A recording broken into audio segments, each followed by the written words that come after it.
দর্শক, আপনারা জানেন জাতীয় নির্বাচন ও গণভোট কাল এই মুহূর্তে কেন্দ্রে কেন্দ্রে পাঠানো হচ্ছে ভোটের সরঞ্জাম। সেই খবর জানাতে রাজশাহীতে আছেন রিপোর্টার সাইফুর রহমান রকি, খুলনায় আব্দুল্লাহ আল মামুন রুবেল এবং ব্রাহ্মণবাড়িয়ায় আছেন শফিকুজ্জামান রুবেল। সরাসরি প্রথমে যাচ্ছি রকির কাছে। সরঞ্জামগুলো রয়েছে, ব্যালট পেপার, ব্যালট বাক্স, অমোচনীয় কালি সিল, এগুলো কিন্তু কেন্দ্রে কেন্দ্রে পৌঁছে দেওয়া হবে এবং প্রিজাইডিং কর্মকর্তারা সেগুলো নিয়ে যাবেন। আর কিছুক্ষণ পর সেই কার্যক্রম শুরু হবে। আপনাদের দেখানোর চেষ্টা করছি রাজশাহী যে মাদ্রাসা মাঠ রয়েছে, এখানে কিন্তু পিকআপ যে গাড়িগুলো রয়েছে, এই গাড়িগুলো করে আসলে নির্বাচনী সরঞ্জামগুলো আসলে নিয়ে যাওয়া হবে। তবে সেই কার্যক্রম এখনো কিন্তু শুরু হয়নি। আপনাদেরকে জানিয়ে রাখি যে রাজশাহী জেলায় মোট ভোটার রয়েছে 22,92,118 জন। এর মধ্যে নারী ভোটারই রয়েছে 11,53,460 জন এবং তৃতীয় লিঙ্গের 26 জন ভোটার রয়েছে। পাশাপাশি এখানে মোট ভোট কেন্দ্র 778টি। এর মধ্যে অধিক গুরুত্বপূর্ণ বা ঝুঁকিপূর্ণ হিসেবে চিহ্নিত করা হয়েছে 475টি ভোট কেন্দ্র। আপনাদের এই তথ্য জানিয়ে রাখলাম। আপনাদের জানিয়ে রাখি যে এই নির্বাচনের যে সরঞ্জামগুলো রয়েছে, এই সরঞ্জামগুলো উপজেলা পর্যায়ে কিন্তু গতকালকেই কিন্তু পৌঁছে দেওয়া হয়েছে এবং উপজেলা পর্যায়ে সকাল 10টা থেকে এই কার্যক্রম কিন্তু শুরু হবে। বিভিন্ন কেন্দ্রে কেন্দ্রে সেখান থেকেও আসলে নির্বাচনের যে সরঞ্জাম সেগুলো পৌঁছে দেওয়া হবে নিরাপত্তা বেষ্টনীর মধ্য দিয়ে। সব মিলিয়ে আসলে রাজশাহীর যে 6টি আসন রয়েছে সংসদীয় আসন, এই 6টি সংসদীয় আসনে নিরাপত্তা যত জোরদার করা হয় এবং সেই জন্য একেবারে নির্বিঘ্নে ভোটাধিকার প্রয়োগ করতে পারেন ভোটাররা, সেই জন্য প্রায় 17,000 আইন শৃঙ্খলা রক্ষাকারী বাহিনীর সদস্যদের এখানে আসলে নিয়োজিত করা হয়েছে বিভিন্ন কাজের দায়িত্বে। সব মিলিয়ে যদি বলা চলে, এখানে ভোটাররাও চান যে নির্বিঘ্ন সুষ্ঠু একটি পরিবেশে তারা যাতে তাদের পছন্দের প্রার্থীকে ভোট দিয়ে নির্বাচিত করতে পারে, সেই সুষ্ঠু পরিবেশটা তারা চান। আপনারা দেখতে পাচ্ছেন যে এরই মধ্যে বেশ কিছু আনসার সদস্য এখানে উপস্থিত আছেন, বেশ কিছু পুলিশ সদস্য এখানে কিন্তু আছেন এবং অনেকেই কিন্তু ধীরে ধীরে আসছেন তাদের যে নির্বাচনী সরঞ্জামগুলো রয়েছে সেগুলো আসলে বুঝে নেওয়ার জন্য আসলে আসছেন। তবে বেলা 11টা থেকে আমরা কথা বলেছি যে বেলা 11টা থেকে এই কার্যক্রম শুরু হবে। জেলা রিটার্নিং কর্মকর্তা আফিয়া আক্তার আমাদের এই তথ্য কিন্তু জানিয়েছেন। তো এই ছিল আমার কাছে রাজশাহী থেকে নির্বাচনের যে সরঞ্জাম আছে তার সর্বশেষ খবর। এখন আমরা চলে যাচ্ছি খুলনায় সহকর্মী রুবেলের কাছে। ত্রয়োদশ জাতীয় সংসদ নির্বাচনের সব ধরনের প্রস্তুতি কিন্তু খুলনাতে সম্পন্ন হয়েছে বলে জানিয়েছেন জেলা রিটার্নিং কর্মকর্তা। জেলা রিটার্নিং কর্মকর্তার কার্যালয়ে আমরা এখানে রয়েছি। এখন কিছু সময় পরে এখান থেকে কিন্তু যে নির্বাচনী সামগ্রী এটি কিন্তু আসলে কেন্দ্রে কেন্দ্রে পৌঁছানো হবে, তারই কিন্তু আসলে প্রস্তুতি চলছে।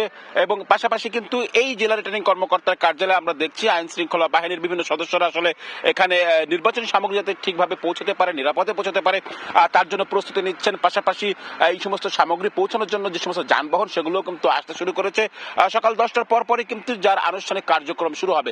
এছাড়া যদি খুলনার আমি সার্বিক পরিস্থিতি বলি, এখানে কিন্তু নির্বাচনের যে আবহ কেন্দ্রে কেন্দ্রে কিন্তু সেই আবহ একেবারে তৈরি হয়েছে। কেন্দ্রের আশেপাশে বিভিন্ন স্থানে কিন্তু আমরা দেখেছি বিভিন্ন দলীয় প্রার্থীর পক্ষে যে কেন্দ্রের নির্দিষ্ট সীমানা রয়েছে, সীমানার বাইরে কিন্তু বিভিন্ন প্রার্থীর পক্ষে যে একটি জায়গা বা বুথ তৈরি করা হয়েছে। পাশাপাশি ভোটারদের মধ্যে বা সাধারণ মানুষের মধ্যেও কিন্তু আমরা আগামীকাল যে ভোট শুরু হবে তার কিন্তু আগ্রহ দেখা যাচ্ছে। কে কোথায় ভোট দেবেন, ভোট কেন্দ্রগুলো কিন্তু আসলে তারা আসলে খোঁজার চেষ্টা করছেন এবং সেগুলো আসলে খোঁজ নিচ্ছেন। একটু পরিসংখ্যানগত তথ্য যদি জানিয়ে রাখি, খুলনাতে 6টি আসনে এবারে দলীয় এবং স্বতন্ত্র মিলে মোট 38 জন প্রার্থী রয়েছেন। এসব প্রার্থীরা কিন্তু গত প্রায় 15 দিন, বিশেষ করে তফসিল ঘোষণার পরপর শেষ 15 দিন কিন্তু একদম ভোটারদের দ্বারে দ্বারে পৌঁছেছেন। তাদের যে নির্বাচনী প্রতিশ্রুতি সেগুলো আসলে জানিয়েছেন। ভোটাররাও কিন্তু তাদের কাছে পেয়ে তাদের যে প্রত্যাশার কথা, তাদের যে সংকট সমাধানের দাবি সেগুলো কিন্তু জানিয়েছেন। ত্রয়োদশ জাতীয় সংসদ নির্বাচনের পাশাপাশি আগামীকাল কিন্তু একই সঙ্গে গণভোট অনুষ্ঠিত হবে। সেই গণভোটের জন্য কিন্তু আমরা সাধারণ মানুষের আগ্রহ দেখেছি, প্রচার প্রচারণা দেখেছি। এর পাশাপাশি যদি একটু বলি যে এখানে কিন্তু আসলে নির্বাচনের যে সবকিছু সব মিলিয়ে জেলা রিটার্নিং কর্মকর্তা যেমন প্রস্তুত, আইন শৃঙ্খলা বাহিনীও প্রস্তুত। সকাল থেকে কিন্তু বিভিন্ন আইন শৃঙ্খলা রক্ষা বাহিনী শহরের বিভিন্ন স্থানে আমরা কিন্তু টহলও দিতে দেখেছি। তো আমার কাছে এই ছিল খুলনা থেকে নির্বাচনের প্রস্তুতির সবশেষ খবর। আমরা একটু ব্রাহ্মণবাড়িয়া যাব, সেখানে রয়েছেন, সেখানকার খবর জানাবেন আমাদের সহকর্মী শফিকুজ্জামান রুবেল। আপনারা জানেন যে আজকের দিনটি যেই কাঙ্ক্ষিত ত্রয়োদশ জাতীয় সংসদ নির্বাচন এই দিন পেরিয়ে রাত অতিবাহিত হলেই মূলত সেই ভোট উৎসব শুরু হয়ে যাবে। আজকে মূলত বিভিন্ন কেন্দ্রে আপনারা দেখতেই পাচ্ছেন বিভিন্ন কেন্দ্রে কিন্তু এই নির্বাচনী যে সরঞ্জাম সেই সরঞ্জামগুলো পাঠানো হচ্ছে। আমরা এই মুহূর্তে রয়েছে ব্রাহ্মণবাড়িয়ার 2 আসনে, যেটি সরাইল আশুগঞ্জ নিয়ে আসনটি গঠিত। সেই আসনে কিছুক্ষণের মধ্যেই মূলত নির্বাচনী যে সরঞ্জাম সেগুলো পাঠানো হবে। আমাদেরকে কিছুক্ষণ আগে যেটা বললেন যারা দায়িত্বে রয়েছেন, তারা বললেন যে বেলা 10টা নাগাদ মূলত এই যে ভোটের যে সরঞ্জামগুলো রয়েছে সেগুলো পাঠানো হবে। আপনারা দেখতেই পাচ্ছেন যে এখানে নিরাপত্তা কর্মী তারা কিন্তু সেই ভোটারের যেই সরঞ্জামগুলো রয়েছে সেগুলো করার নিরাপত্তায় তারা রয়েছেন। আপনারা জানেন যে যদি ব্রাহ্মণবাড়িয়া নিয়ে আলোচনা করতে হয় তাহলে ব্রাহ্মণবাড়িয়ার যেই 6টি আসন তার মধ্যে এই সরাইল আশুগঞ্জ নিয়ে যে ব্রাহ্মণবাড়িয়া 2 সেই আসনটি কিন্তু অত্যন্ত আলোচিত। কেননা ব্রাহ্মণবাড়িয়ার যে কেন্দ্রগুলো রয়েছে তার মধ্যে 1/3 কেন্দ্র কিন্তু ঝুঁকিপূর্ণ হিসেবে এখানে যারা দায়িত্বরত রয়েছেন প্রশাসনের লোক তারা কিন্তু বলেছেন যে ব্রাহ্মণবাড়িয়া এই নির্বাচনকালীন সময় অত্যন্ত ঝুঁকিপূর্ণ কেন্দ্রের সংখ্যা অনেক বেশি।